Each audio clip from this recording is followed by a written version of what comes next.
تبارك الذي نزل الفرقان على عبده ليكون للعالمين نذيرا الحمد لله الذي هدانا لهذا وما كنا لنهتدي لولا ان هدانا اللہ جل شانہ کا حکم جاری کرنے کے لیے اوپر جو چوروں کے ہاتھ کاٹنے کا حکم دیا نا، تو اللہ تعالیٰ قدرت والا ہے، اللہ تعالیٰ جو ہیں عزیز زبردست ہیں، اس کا ہی حکم چلے گا۔ اگر اللہ کسی کی آنکھ سے روشنی چھین لے، پوری دنیا کے ڈاکٹر مل کے دے سکتے ہیں۔ کسی کا اللہ سانس روک دے، کوئی اس کو سانس لگا سکتا ہے۔ کسی کے پیٹ میں اللہ درد پیدا کر دے، کوئی مٹا سکتا ہے؟ نہیں، سب اللہ کے ہاتھ میں ہے۔ اللہ میں ہوا چلا دے تو ہوا کو کوئی روک نہیں سکتا، ہوا روک دے تو کوئی چلا نہیں سکتا۔ اللہ دن کو لمبا کر دیتا ہے گرمیوں میں اور سردیوں میں چھوٹا کر دیتا ہے، تو کوئی اس کو لمبا چھوٹا کر سکتا؟ اللہ قدرت والا۔ اللہ نے اس لیے فرمایا، اعوذ باللہ من الشیطان الرجیم، بسم اللہ الرحمن الرحیم، الم تعلم ان اللہ له ملک السماوات والارض يعذب من یشاء ویغفر لمن یشاء واللہ علی کل شیء قدیر۔ کیا تمہیں پتہ نہیں ہے کہ بے شک اللہ تعالیٰ ہی کی حکومت ہے، کنٹرول ہے، اور اسی کا حکم چلتا ہے آسمانوں میں بھی اور زمینوں میں بھی۔ وہ جسے چاہے عذاب دے، جسے چاہے معاف کر دے۔ اللہ تعالیٰ ہر چیز پر قادر ہے۔ اس کے بعد کی آیت میں کچھ یہودی تھے خیبر میں رہنے والے، وہ تورات کو پڑھنے والے تھے۔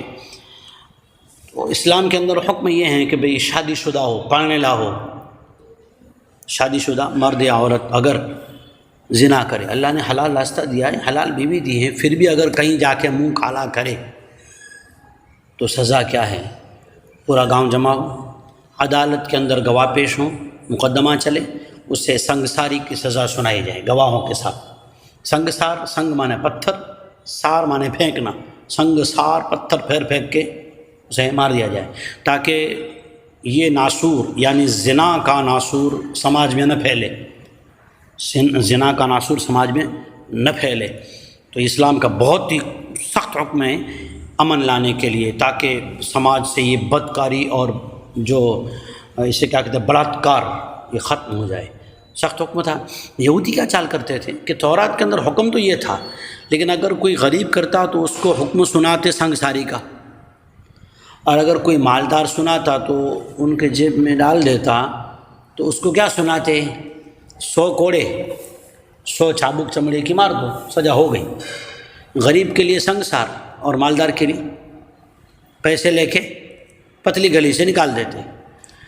آہستہ آہستہ ایسا ہو گیا کہ ہر ایک پیسے دے کے چھٹکارا پا رہا تھا، اور یہ بیماری عام ہو رہی تھی۔ ایک واقعہ پیش آ گیا، 2 یہودی مرد اور عورت سے زنا ہو گیا، شادی شدہ جوڑا تھا، زنا کر لیا۔ اب وہ جو یہودیوں کے پنڈت تھے، ان کے جو گرو تھے، ربی تھے، انہوں نے لوگوں کو بھیجا، ان دونوں مجرموں کو بھی ساتھ میں بھیجا، جو زانی تھا اس کو بھی ساتھ میں بھیجا، عورت کو نہیں، مردوں کو۔ وہاں گئے اور نبی کریم علیہ الصلوۃ والسلام کے پاس بیٹھے۔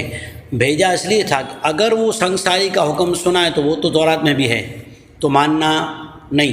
اگر کوئی اور حکم سنائے اس میں آسانی والا تو مان لینا، تاکہ لوگوں کو ایسا پتہ چلے کہ ہم تو اس بات کو محمد رسول اللہ صلی اللہ علیہ وسلم کو ماننے والے ہیں، ایسا لوگوں کو دکھاوا کرنے کے لیے، اور اپنے آپ کو کہنا ہم بھی مسلمان ہیں، حالانکہ ہے نہیں۔ تو پھر کیا ہوا سنیے، اعوذ باللہ من الشیطان الرجیم، بسم اللہ الرحمن الرحیم، یا ایھا الرسول لا يحزنک الذین یسارعون فی الکفر من الذین قالوا آمنا بافواہہم ولم تؤمن قلوبهم ومن الذین هادوا سماعون للکذب سماعون لقوم آخرین لم یأتوک یحرفون الکلم من بعد مواضعه یقولون ان اوتیتم هذا فخذوه وإن لم تؤتوه فاحذروه ومن يرد الله فتنته فلن تملك له من الله شيئا أولئك الذين لم يرد الله أن يطهر قلوبهم لهم في الدنيا خزي ولهم في الآخرة عذاب عظيم۔ اے رسول، آپ کو کفر کی طرف ان اہل کتاب کا جلدی جلدی جانا اور ارتداد میں چلے جانا غم میں نہ ڈال دے، ٹینشن مت لینا، کیونکہ یہ لوگ ماننے کے لیے سنتے ہی نہیں ہیں، بلکہ یہ لوگ جو من الذین قالوا آمنا فی افواہہم، یہ لوگ جو اپنے زبانوں سے منہ سے کہہ رہے کہ ہم ایمان لائے، حالانکہ ان کے دلوں میں ایمان ولم تؤمن قلوبهم، ان کے دلوں میں ایمان نہیں ہے.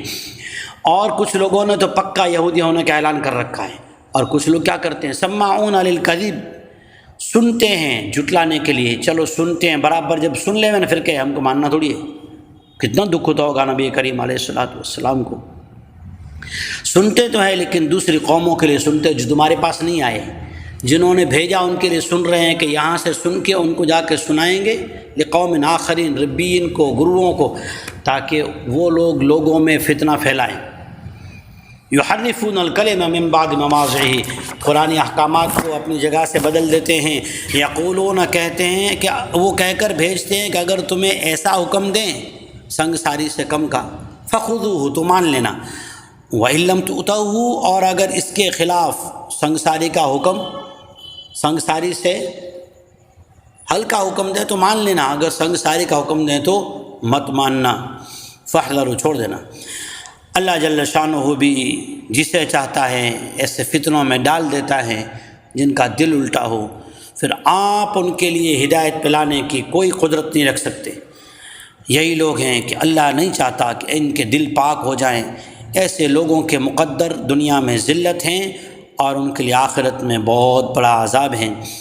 پھر اللہ کے نبی علیہ الصلوۃ والسلام کے پاس جب یہ مقدمہ پیش ہوا، نبی علیہ الصلوۃ والسلام نے حکم سنایا ان کو سنگ ساری کا. تو پھر اللہ کے نبی صلی اللہ علیہ وسلم نے فرمایا تمہاری تورات میں بھی تو ہے. تو کہا نہیں، تورات میں ایسا نہیں ہے، یہ تو سنگ ساری وہ ہیں 100 کوڑے کا ایسا.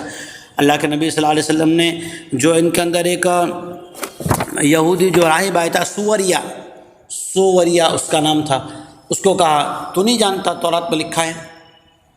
تو عبداللہ بن سلام رضی اللہ تعالیٰ عنہ جو پہلے یہودی تھے، تورات پڑھے ہوئے تھے، انہوں نے کہا ہاں میں اسلام میں آیا ہوں، میں جانتا ہوں تورات میں فلاں جگہ یہ حکم لکھا ہے سنگسار کرنے کا.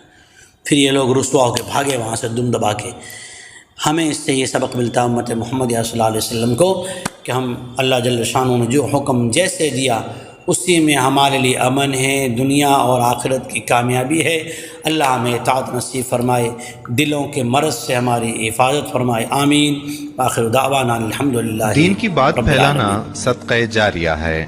ثواب کی نیت سے ویڈیو کو شیئر ضرور کیجیے. جزاک اللہ.